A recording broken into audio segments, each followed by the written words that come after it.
show me consciousness devoid of content. So, thought is consciousness.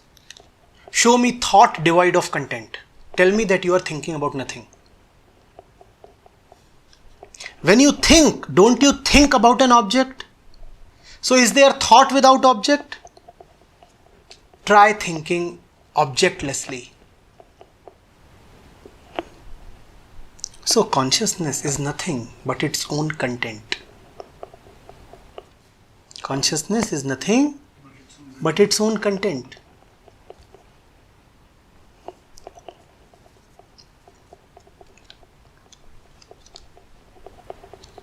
Once I was talking to an audience, so I showed this glass of water. So I said, you see, these are the contents of your consciousness, and they have been poured into the consciousness from outside. So a wise girl, she got up and said, so if all the contents can be poured out, would I have a clean and empty consciousness? I said, no. To have a clean and empty consciousness, you have to throw away the glass as well.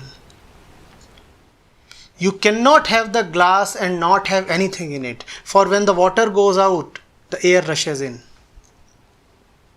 You cannot have anything called empty consciousness.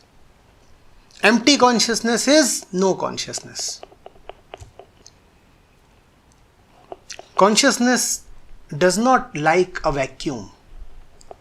Because consciousness is objective, therefore, like the objective world, it abhors vacuums.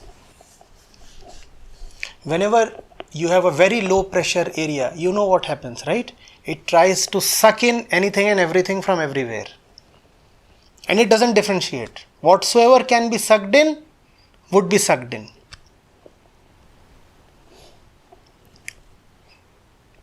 If there is a very low pressure zone and you go close to it, you too would be sucked in.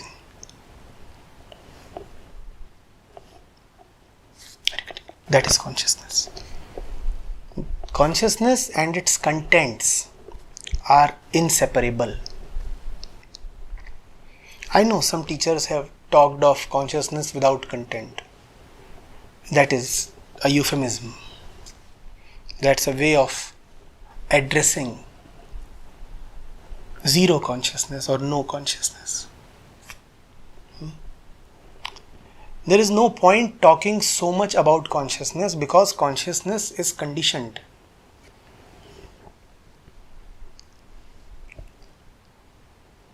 Even if you bathe, teach and decorate a slave, he won't become the master. Why are you so busy talking about the slave? Why are you so busy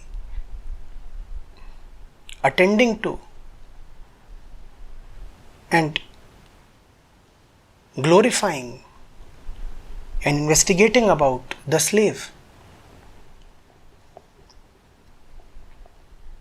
If the slave troubles you, the trick lies in going to the master.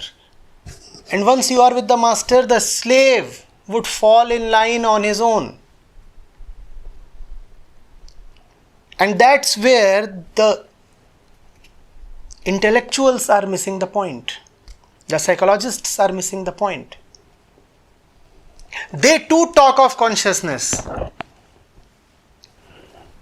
The psychologists, the intellectuals, even the neurologists, they all talk of consciousness.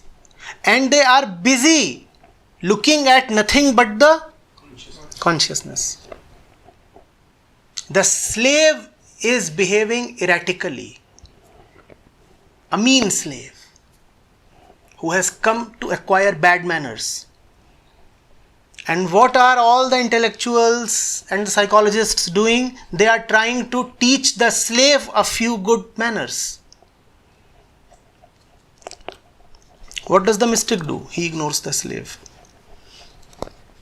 The mystic has nothing to do with the slave. He goes right to the master. And once you are with the master, One look of the master is enough to discipline the slave. That's the trick that the intellectuals have been missing. All psychology keeps talking of mind and consciousness. What they don't talk of is the Lord. They won't talk of Lord. They are so afraid. Truth and mysticism are anathema to them. They would say, let's limit ourselves to the mind. So what happens in the mind? And who would understand that?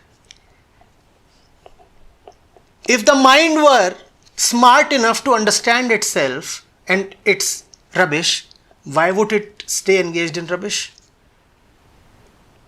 But you don't see this obvious fact.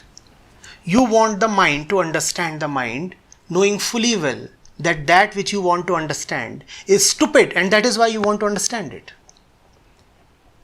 Had it been functioning properly, would you have felt a need to investigate what is going on? So you want to test a malfunctioning machine using the same malfunctioning machine. The car is junk. The engine has collapsed. And you want to drive the car to the service station in the next city. You want to get the car repaired using the services of the car itself. It is so nonsensical. But then the intellectuals face a very acute dilemma. They are compulsive avoiders of all mysticism. It harasses their ego to accept that there is the unknowable, and the unknowable is at the commanding heights.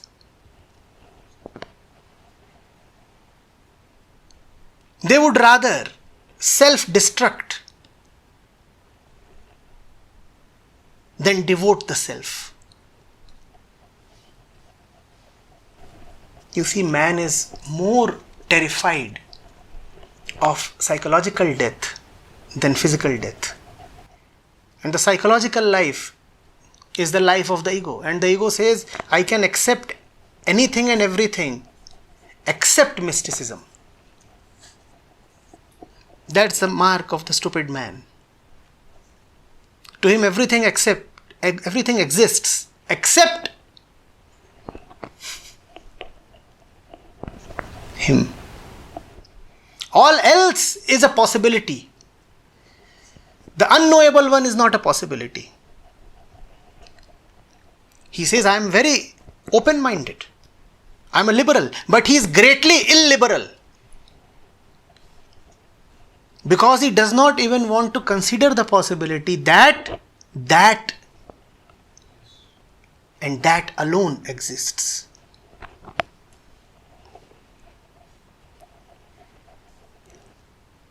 In some sense, the open-minded community is the most narrow-minded one.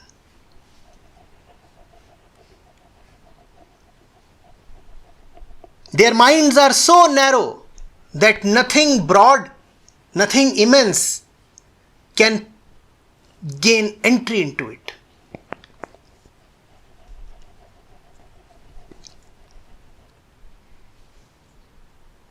Only little things find their way into these little minds.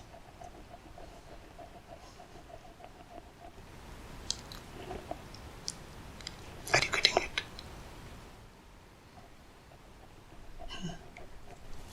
Even in this question, Lori, where is surrender? Where is devotion?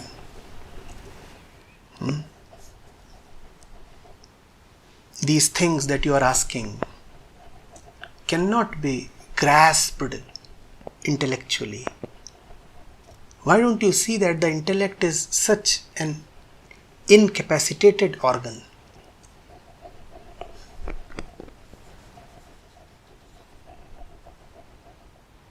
a child's little finger.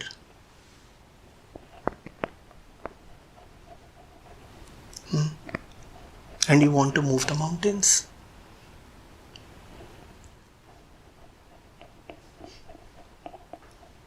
You're determined. You have been exercising the finger regularly.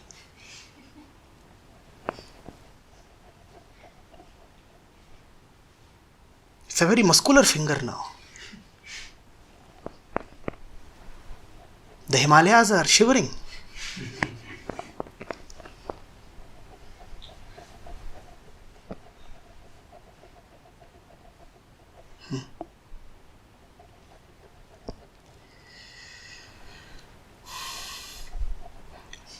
Next we have asked, do you, Acharya ji, use the concept of consciousness as analogous to mind? Yes, broadly.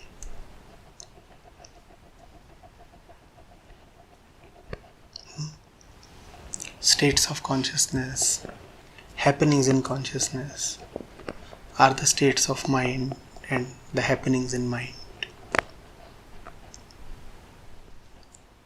Right? Or as awareness. The foundation of consciousness is awareness. Pure consciousness, which is zero consciousness, is awareness. However, that does not mean that to be aware, you have to give up on consciousness. No. Being aware implies not identifying with consciousness. So the stupid consciousness is busy with its own little matters. And where are you? An arm's length away. That's awareness. It's always a choice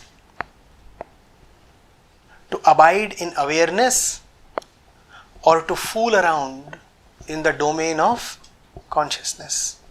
And the domain of consciousness, Dory, will keep existing as long as the body is there. You cannot drain consciousness of its contents. You cannot just take the vessel and pour out everything it has. Getting it? How far back the seat of truth lies? Awareness and truth are one. So not very far back.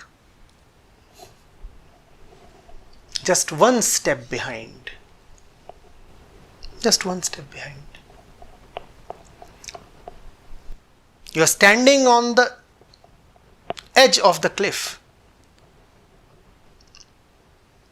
Behind you is an abyss. Just one step behind.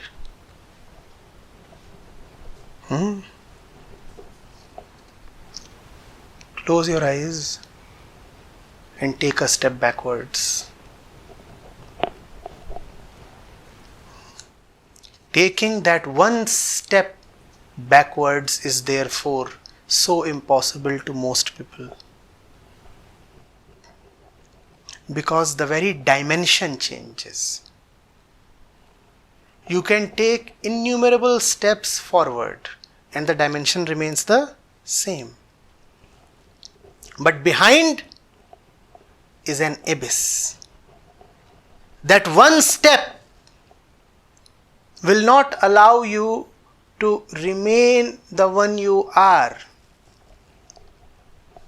The earth will change. The very physics will change.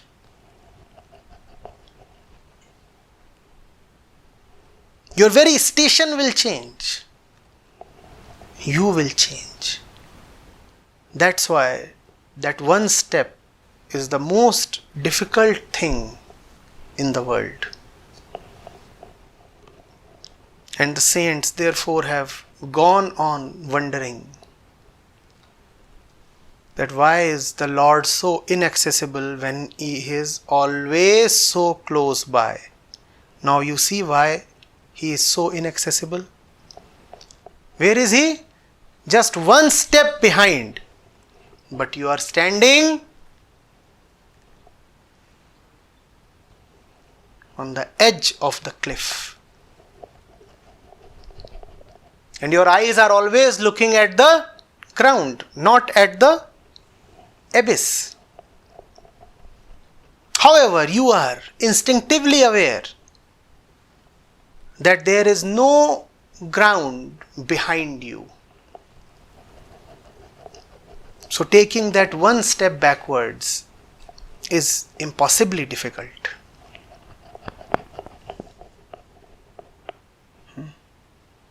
However, you can keep taking a lot of steps forward because nothing changes there. You are on the terrain and the terrain does not change whether you move left or right or forward. But if you move backward, everything changes.